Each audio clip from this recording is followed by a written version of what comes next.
Bonjour, vous avez choisi de télétransmettre les déclarations de revenus que vous réalisez avec votre logiciel FiduExpert.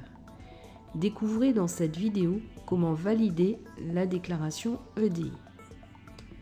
Pour cette opération qui se réalise dossier par dossier, le paramétrage des données de télétransmission doit avoir été réalisé et la saisie de la déclaration des revenus du dossier et de ses annexes est terminée.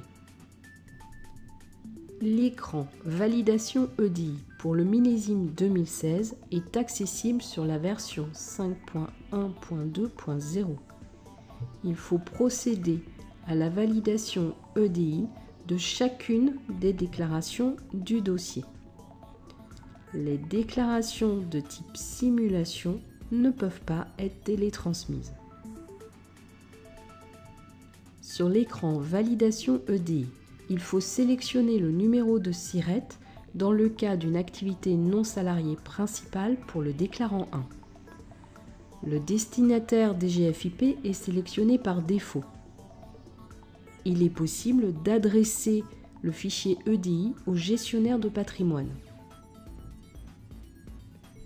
Lors de la validation EDI, de nombreux contrôles sont réalisés et des alertes peuvent apparaître.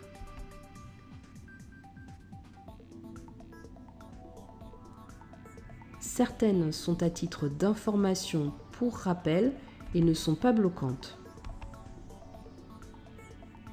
D'autres alertes ne permettent pas la poursuite de l'opération. Il faut alors modifier la déclaration pour pouvoir générer le fichier. Dès lors que le fichier EDI d'une déclaration a été produit, par sécurité, le menu de préparation de votre déclaration est verrouillé. Il est possible d'annuler la validation EDI pour accéder de nouveau au remplissage des données et régénérer la préparation du fichier. L'étape de génération du fichier EDI est terminée. Il faut ensuite transmettre ce fichier à l'administration.